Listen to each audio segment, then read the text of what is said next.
Indian national Congress ഗാന്ധിജിയുടെ നേതൃത്വത്തിൽ നടത്തിയ അവസാനത്തെ ബഹുജന സമരം ക്വിറ്റ് ഇന്ത്യ സമരം. ക്വിറ്റ് ഇന്ത്യ പ്രമേയം പാസാക്കിയ കോൺഗ്രസ് സമ്മേളനം ബോംബെ സമ്മേളനം 1942 ബോംബെ സമ്മേളനം.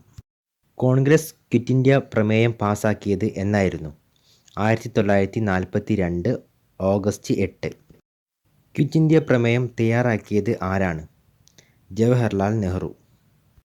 ക്വിറ്റ് ഇന്ത്യ പ്രക്ഷോഭം ആരംഭിച്ച ദിവസം 1942 ഓഗസ്റ്റ് 9. അപ്പോൾ ക്വിറ്റ് ഇന്ത്യ പ്രമേയം കോൺഗ്രസ് പാസാക്കിയത് ഓഗസ്റ്റ് 8-നും പ്രക്ഷോഭം ആരംഭിച്ചത് ഓഗസ്റ്റ് 9-ന്. ക്വിറ്റ് ഇന്ത്യ ദിനമായി ആചരിക്കുന്നത് എന്നാണ്? ഓഗസ്റ്റ് 9. ക്വിറ്റ് ഇന്ത്യ എന്ന വാക്കിൻ്റെ ഉപജ്ഞാതാവ് ആരായിരുന്നു? യൂസഫ് മെഹ്റലി. പ്രവർത്തിക്കുക അല്ലെങ്കിൽ മരിക്കുക എന്ന് ഗാന്ധിജി ആഹ്വാനം ചെയ്തത് ഏത് പ്രക്ഷോഭത്തോടനുബന്ധിച്ചാണ്? ക്വിറ്റ് ഇന്ത്യ സമരം.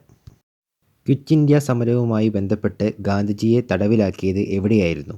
പൂണെയിലെ അഗാഖാൻ കൊട്ടാരത്തിലെ ജയിലിൽ.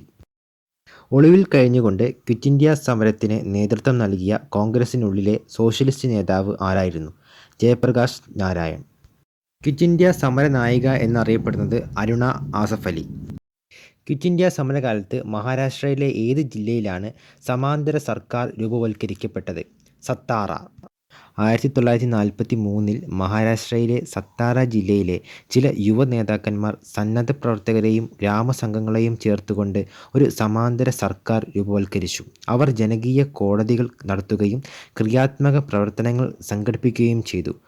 ഗവൺമെൻറ്റിൻ്റെ അടിച്ചമർത്തലുകളെയും പിന്നീട് കോൺഗ്രസിൻ്റെ വിസമ്മതത്തെയും അതിജീവിച്ചുകൊണ്ട് കുൻബി കർഷകരുടെ നേതൃത്വത്തിൽ ദളിതരുടെ പിന്തുണയുള്ള സത്താറയിലെ ഈ പ്രതി സർക്കാർ 1946 തിരഞ്ഞെടുപ്പ് വരെ പ്രവർത്തിച്ചു.